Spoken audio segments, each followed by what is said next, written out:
Bonjour à tous, je suis Sophia Ruffin, je suis la fondatrice de la startup Five Discovery Virtual Learning et je vais vous parler de l'intelligence émotionnelle avec la réalité virtuelle.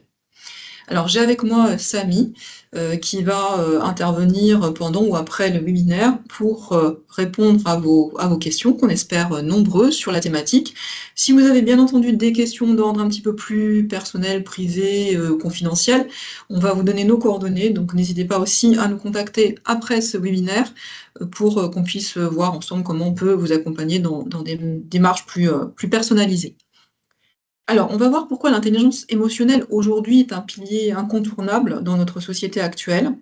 En quoi la réalité virtuelle permet d'engager, de prendre conscience dans notamment l'interprétation de ses émotions, des rôles des émotions, de la cartographie, de l'identification des émotions, de leur granularité, comprendre les émotions des autres, développer l'écoute active, le lien relationnel avec l'autre, l'empathie, dans notamment la relation que l'on a avec l'autre.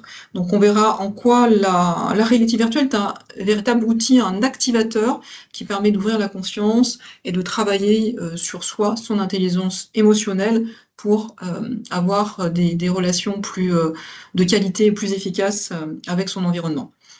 On vous fera ensuite une démo avec des extraits vidéo de nos modules sur catalogue de notre plateforme, avec évidemment un focus intelligence émotionnelle. Et puis, on vous parlera également des nombreux retours d'expérience que l'on a des participants qui nous ont fait confiance depuis 2019 sur l'ensemble de nos modules, mais en particulier, bien entendu, sur tout ce qui a trait aux soft skills et à l'intelligence émotionnelle. Alors, Fire Discovery, c'est quoi? C'est une start-up qui mixte la formation soft skills et hard skills avec l'utilisation des technologies immersives. On est la première plateforme de formation soft skills en réalité virtuelle aujourd'hui, avec des modules sur catalogue, on en a plus de 40, des modules également qui mixent les soft skills et les hard skills dans des axes bien spécifiques, comme les métiers en tension ou les métiers d'avenir ou liés à la décarbonation mobilité verte. Et puis, des offres spécifiques que l'on peut faire également sur tout ce qui est relié de près ou de loin aux gestes métiers, aux hard skills, où là, bien entendu, on est plus sur la mise en perspective du métier et de l'activité de chaque organisation. Donc c'est pour ça que c'est très spécifique et c'est du sur mesure. Nous avons également une plateforme métaverse qui s'appelle Metasoft Skills, donc qui est la continuité de notre plateforme qui intègre des modules en réalité virtuelle, puisque le métaverse, ça permet l'accès à distance à des univers décentralisés virtuels pour un travail collaboratif en temps réel et avec plusieurs types d'environnements. Donc c'est une offre qui s'inscrit dans le métaverse. Nos modules sont disponibles via un PC ou, bien entendu, via un casque de réalité virtuelle. C'est la forme la plus intéressante, expérientielle, qui permet justement d'avoir un activateur de prise en compte encore plus important. On a plus de 5 ans d'expérience aujourd'hui, plus de 15 ans dans le domaine de la formation via notre organisme de formation spécialisé dans les soft skills initiales, soft skills et méthodologie comportementale, qui a plus de 15 ans aujourd'hui. Five Discovery, c'est à peu près 10 000 apprenants formés jusqu'à présent, 150 références à la fois dans le domaine des organisations privées et publiques, mais également dans le domaine de l'éducation.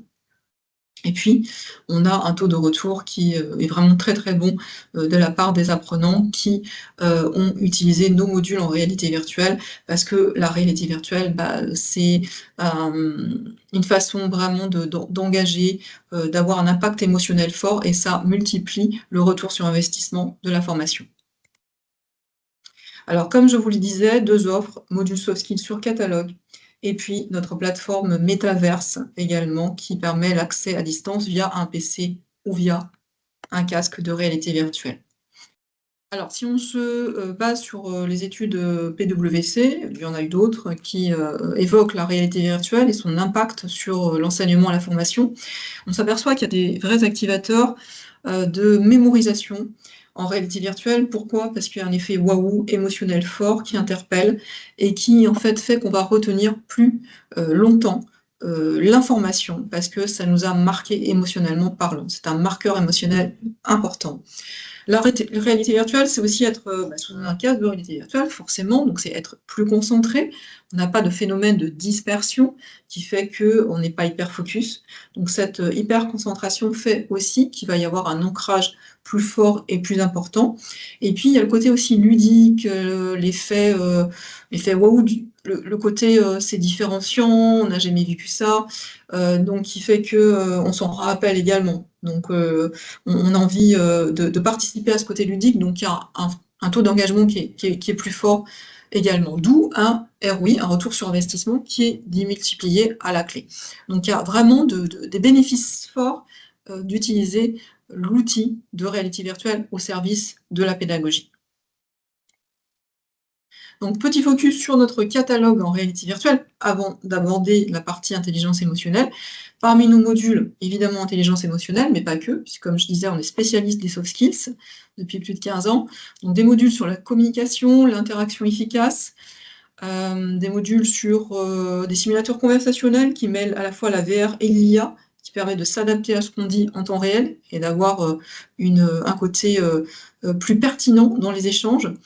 Des modules sur la gestion de conflits, sur la négociation, sur la préparation aux entretiens de mobilité ou aux entretiens d'embauche, des modules sur la gestion du stress, le développement personnel, on a un gros programme sur ce sujet, et puis des modules plus inclusifs, puisqu'on a un fort ADN inclusif, des modules qui touchent à la sensibilisation au handicap non visible, par exemple, ou au harcèlement, ou à la discrimination, ou au sexisme, ou au recrutement inclusif.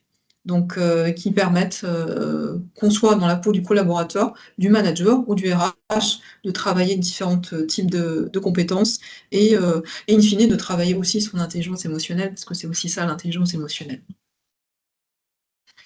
Tous nos modules incorporent des méthodologies prouvées. Tous nos modules sont scientifiquement évalués de façon à maximiser leur impact. Parmi les méthodologies, le Conflict Dynamics Model de l'Eckhart College sur les comportements constructifs, destructifs, les points de sensibilité, etc. La ProcessCom sur le côté type de personnalité, type de communicant, modèle prédictif de stress, besoins psychologiques ou zones de motivation, par exemple, l'analyse transactionnelle, la psychologie positive, des techniques de gestion du stress, la cohérence cardiaque, le mindfulness. On s'appuie sur un modèle qui incorpore des méthodologies scientifiquement évaluées qui sont des normes aujourd'hui dans le monde du développement personnel et professionnel. Alors, l'intelligence émotionnelle, qu'est-ce que c'est? On va résumer ça en 3 axes pour vraiment simplifier. C'est le premier axe, être à l'écoute de ses émotions, comprendre ses émotions, être en relation, en lien avec ses émotions, ne pas les nier, être vraiment dans la conscience de soi, de son corps, de son esprit pour comprendre ses émotions. Ça, c'est le premier volet. Et puis, gérer ses émotions, gérer le côté impulsivité, gérer le côté autodiscipline. C'est je comprends mon émotion à l'instant T, je l'accepte honnêtement, je ne suis pas dans le déni, parce que c'est peut-être une émotion qui me gêne, qui n'est pas agréable, je l'accepte inconditionnellement, quelle qu'elle soit, et j'arrive à la gérer lorsqu'elle est dans un débordement, ou lorsqu'elle ne me porte préjudice ou ne va pas dans mon sens, lorsqu'elle est trop importante, par exemple, peut créer des débordements. Donc c'est également la maîtrise de soi, l'intelligence émotionnelle. Donc ça, c'est le premier volet, il est déjà énorme. Le deuxième volet, c'est comprendre l'autre, comprendre les émotions que peut ressentir l'autre. Comment? Eh bien, par l'écoute active, par la création du lien empathique, par se mettre dans la peau de l'autre pour essayer de voir comment les choses peuvent être ressenties. Et quand on fait cette vraie projection mentale, on s'aperçoit qu'on peut plus facilement comprendre ce que peut ressentir l'autre. Ça ne veut pas dire s'imprégner de cette émotion, hein, loin de là, c'est juste la comprendre. Alors, on n'est pas une éponge, justement, on comprend de manière cognitive l'émotion de l'autre. Et puis le troisième grand volet, c'est comprendre la relation émotionnelle avec l'autre et savoir la gérer. Ce n'est pas savoir gérer l'émotion de l'autre, on peut gérer une émotion d'une autre personne, c'est à l'autre personne de la gérer. En revanche, va pouvoir, on va pouvoir agir sur la relation émotionnelle avec l'autre par la communication, par, le body language, le langage du corps, par, sa façon d'appréhender la relation avec l'autre. Donc, voilà, les 3 volets, c'est, l'intelligence émotionnelle et c'est intéressant d'agir sur les 3 volets. Alors développer son intelligence émotionnelle, qu'est-ce que c'est? Ou à quoi ça sert? Alors on fait pas une formation sur l'intelligence émotionnelle, on fait un webinaire vraiment de sensibilisation et on montre en quoi la VR, l'intelligence, émotionnelle peut être supportée par, l'outil de réalité virtuelle. Bien entendu, si vous voulez aller plus loin, on peut, vous présenter nos, formations complètes sur l'intelligence émotionnelle. Donc ici, si on fait quelque chose d'assez rapide et synthétique, l'intelligence émotionnelle, bah, ça permet de manière très pratique, pragmatique, de s'adapter au monde actuel. C'était déjà quelque chose d'important, ça devient encore plus important dans un monde qui est en fort changement, dans un monde qui est incertain, qui est vulnérable. On n'a pas forcément de stabilité, donc doit évoluer de manière, la mieux possible, de manière la plus agréable possible dans un monde qui est en très fort changement et on doit évoluer avec agilité. Donc l'intelligence émotionnelle, ça nous aide à, s'adapter au changement d'un monde complexe et ambigu. L'intelligence émotionnelle, ça permet également de développer son bien-être personnel, d'être bien, d'être mieux, d'être dans le flow, F-L-O-W, d'être dans un état, où on est bien, en termes de stress, où, on est dans le bonheur. Ça permet de développer aussi sa capacité à, être en connexion avec son bonheur personnel. Donc c'est son bien-être, c'est la maîtrise du stress également. Et puis ça permet de gagner en valeur collective avec des interactions qui sont plus efficaces. Comment est-ce que je vais répondre à l'autre? Comment est-ce que je vais interagir avec l'autre le mieux possible pour garder cette relation de qualité ou la développer? Et puis moi-même aussi, être dans le bien-être, me préserver et être dans le bien-être. In fine, bah, ça permet de favoriser, je dirais, un monde plus inclusif parce que l'intelligence émotionnelle, c'est ouvrir un peu, sa conscience à l'autre, comprendre les différences, être à l'écoute de l'autre, se dire que, tel ou tel élément vient peut-être de telle ou telle chose. Donc ça veut dire qu'on va peut-être stopper les biais inconscients qu'on peut avoir, les jugements de valeur qu'on peut avoir par rapport à l'autre, en travaillant justement ce lien émotionnel avec l'autre. Donc mieux le comprendre et ouvrir sa conscience. Et puis, ça revient un petit peu au bien-être, hein, c'est vraiment, savoir, bien gérer ses émotions, dans un monde où, les choses vont, très, très, très, rapidement, où on est dans l'expression très rapide de ses émotions. Je sais pas si vous avez vu tout ce qui est réseaux sociaux ou autres, où on réagit au quart de tour. Est-ce que c'est bien? Bah, peut-être, pas autant que ça, puisque l'intelligence émotionnelle, ça invite justement à prendre de la distance, à réguler ses propres émotions et donc de ne pas réagir de manière impulsive, et justement de pouvoir réguler ce flot émotionnel et cette façon de communiquer qui pourrait être, immédiate. Voilà, de réguler ce côté immédiat, donc de prendre du recul, de prendre de la distance. Donc bien gérer ses émotions, ne pas les refouler et en même temps prendre de la distance par rapport à sa communication ou, son interaction avec les autres. On distingue 5 grandes familles d'émotions. Alors je dis bien famille, pourquoi? Parce que derrière, vous avez une, pluralité de plein d'émotions différentes. Alors dans les 5 émotions qu'on appelle primaires, on a la joie, on a la surprise et puis on a 3 émotions, la tristesse, la colère, la peur, qui sont, moins positives. J'aime pas ce terme, je vais vous dire pourquoi. On a 2 émotions plutôt positives et 3 émotions moins positives.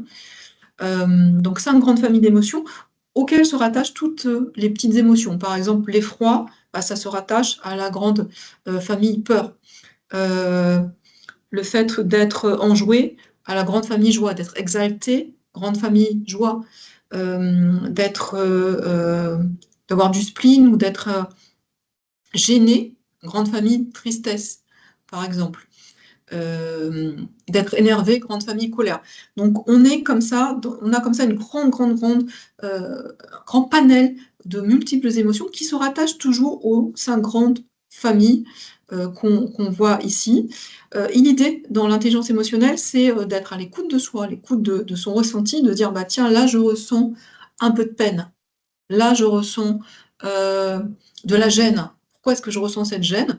Avant que la gêne qui est dans la granularité, peut-être, la plus faible, de la colère ou de la tristesse, hein, ça peut se rattacher aux 2, grossisse et devienne, de l'effroi, ou une grande colère ou un désarroi.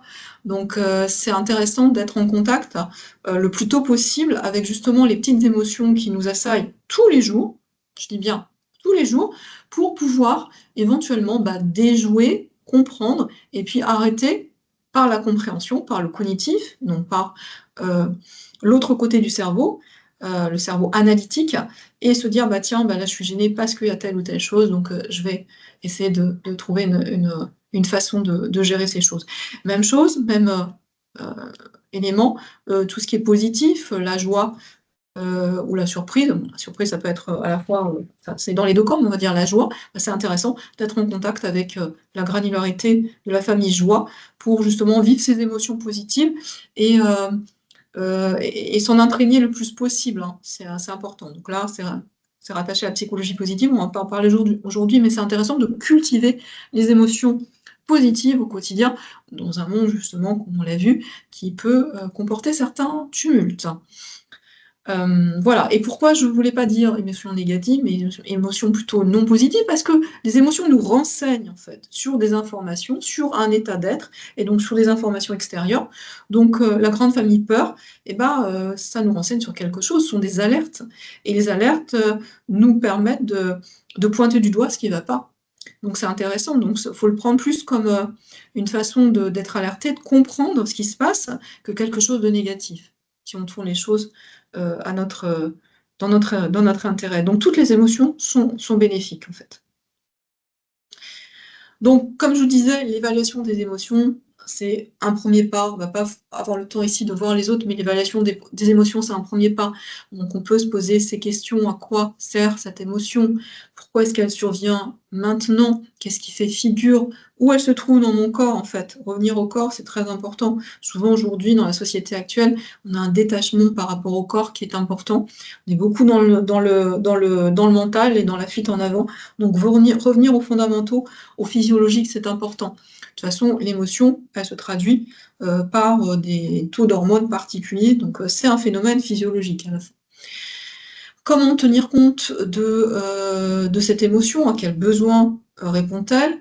Comment, gérer au mieux ce besoin?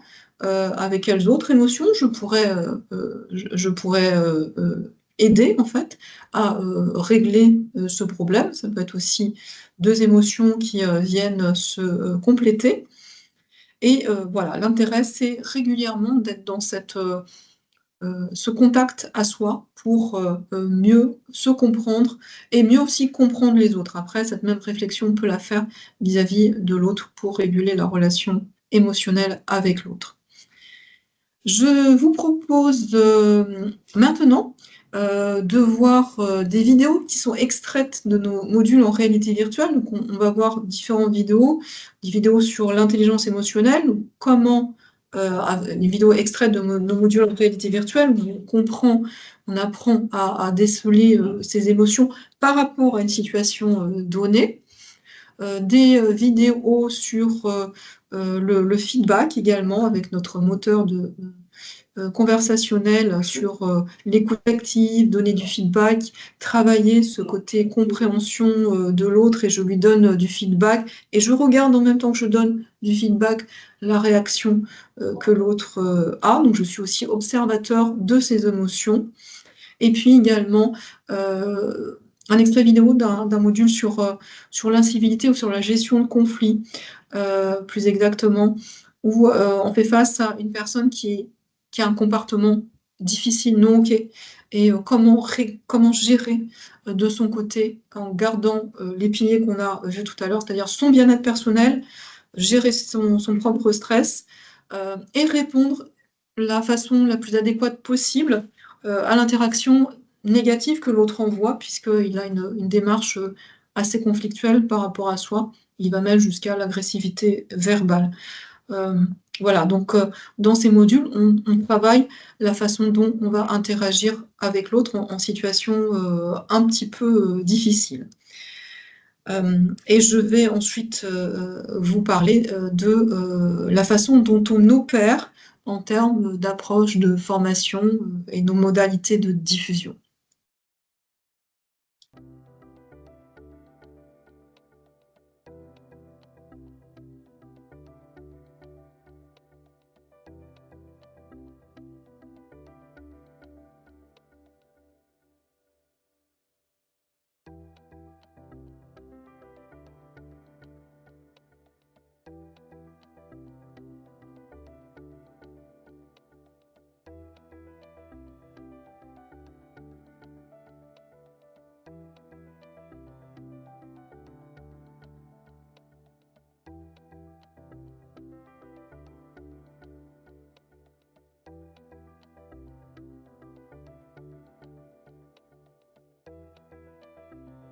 Bonjour et bienvenue dans ce module de formation.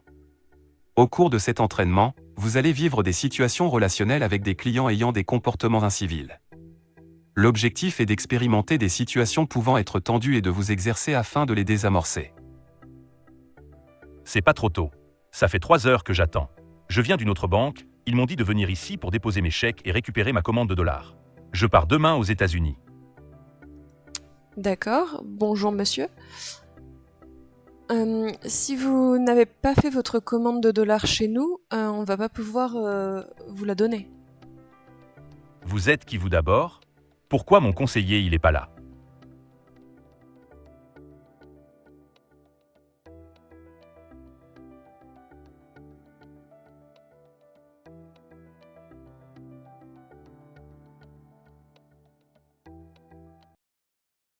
Si on focalise maintenant sur, le feedback de nos participants, comme je le disais au départ du webinaire, donc on observe qu'une très grosse majorité, 80 estiment que, la réalité virtuelle leur a permis de gagner en expérience terrain. C'est-à-dire qu'ils ont pu extrapoler les compétences gagnées en environnement pseudo-réaliste, en environnement virtuel, dans l'environnement réel. Donc l'acquisition des compétences virtuelles a permis de travailler ces compétences de manière efficace, de manière opérationnelle, de manière pragmatique en environnement réel. Donc ça, c'est extrêmement important. Un gros pourcentage aussi estime que c'est une façon, de faire des erreurs en toute confidentialité. On est dans sa bulle d'apprentissage, on n'est pas gêné, on n'a pas de regard d'autrui aussi, donc ça permet de travailler de manière plus confiante et de se donner le droit à l'erreur, tout simplement. On a vu des gens un peu timides ou qui, étaient vraiment à l'aise en réalité virtuelle parce que ça leur permettait justement de ne pas être confrontés à autrui, mais à des avatars pseudo-réels. Le fait, également, que, c'est le slide d'après, on puisse, être engagé, dans la formation est aussi un indicateur très important parce qu'on a ce côté ludique, ce côté «j'apprends, avec plaisir» qu'on retrouve souvent dans le verbatim, dans les rapports de feedback, que nous, réalisons avec nos apprenants. Parce qu'il y a ce côté, plaisant, il y a le côté décalé, il y a le côté apprendre autrement également, qui, est valorisé par, les participants sous casque. Et puis, il y a aussi le côté, on parlait de confiance en soi, le côté assertivité aussi, si j'avais à appuyer là-dessus, qui revient, également des apprenants, parce que ça renforce le positionnement personnel, en fait. Les modules autour des soft skills et de l'intelligence émotionnelle en particulier, ça permet, de renforcer ses ressources, par rapport en termes de personnalité, par rapport à différents contextes et donc, in fine de favoriser, le leadership, l'assertivité, le positionnement de soi dans la société. Nos modalités de formation, donc nous intervenons en mode, blended, sur site avec formateurs experts en intelligence émotionnelle, dans d'autres domaines lorsqu'il s'agit d'autres thématiques, avec, une fiche de formation. Nous sommes Calliope, référencés Calliope, et nous pouvons également, bien entendu, adapter la formation au public visé, aux objectifs spécifiques si vous en avez, bien entendu. et nous amenons le matériel, les casques de réalité virtuelle pour faire vivre les expériences pendant la ou les journées de formation. Et nous avons également un mode licence autonome qui vous permet d'utiliser nos modules avec un PC ou avec un casque, comme vous le souhaitez, en toute autonomie et en fonction de votre emploi du temps. Donc ça vous permet un mode indépendant complet. Nous faisons une formation au départ, de façon à ce que vous puissiez prendre en main le casque de réalité virtuelle ou le module lui-même, si c'est sous format PC, surtout si c'est la première fois. Donc on fait l'accompagnement aux technologies immersives aussi, on intervient pour vous aider et déployer les modules dans votre chaîne de valeur learning. Alors, quelques références que nous avons. On travaille à la fois avec les organisations privées et publiques, et puis avec les universités, grandes écoles, lycées, collèges dans le monde de l'éducation. On travaille avec des grands groupes, que ce soit le Crédit Agricole, Région Île-de-France, Givenchy, Alstom, Cartier, le Crédit Mutuel, le groupe Allianz, et puis des universités, Lille, Lyon, des CFA, CFAF, des grandes écoles, Excelia, des académies, l'académie de Nancy-Metz pour les lycées-collèges. Voilà, donc le module Soft Skills en fait s'adapte à différents types de publics.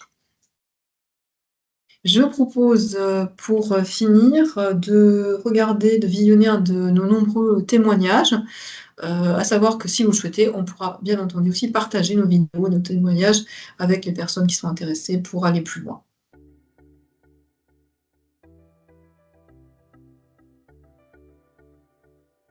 Donc, je suis responsable de la mission accompagnement à l'innovation.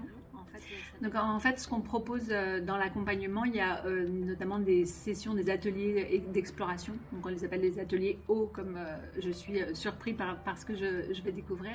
Et dans ce cadre-là, on a trouvé intéressant de leur permettre d'expérimenter la réalité virtuelle. Pour comprendre en fait quel était pédagogiquement l'intérêt de ce type d'outils dans la formation des vétérinaires. Donc on a organisé grâce à votre collaboration en fait des sessions, et le choix a été fait à la fois par les étudiants sur la gestion des conflits, parce qu'on s'aperçoit que le problème de communication est quelque chose qui est finalement, on en a besoin à la fois avec nos confrères, avec les autres étudiants, et puis aussi avec les futurs propriétaires avec qui on va être en donc la gestion des conflits, tout ce qui est communication interpersonnelle intéresse énormément les étudiants. Alors ça, c'est vraiment le sujet sur lequel on a fixé notre attention on va dire depuis 5-6 ans, mais que là, ça prend vraiment une grande dimension, puisque on est en train de mettre en place, grâce à la direction, Mireille Bossy, en fait, elle nous a dit OK pour lancer en fait tout ce qui est créer une culture émotionnelle et une culture de l'intelligence émotionnelle. Parce que l'intelligence émotionnelle, c'est quoi? En fait, c'est ce qui nous permet de trouver les moyens de résoudre les problèmes qu'on a dans le quotidien. Et donc de doter en fait les personnes de cette intelligence émotionnelle permet de résoudre énormément de conflits. Finalement.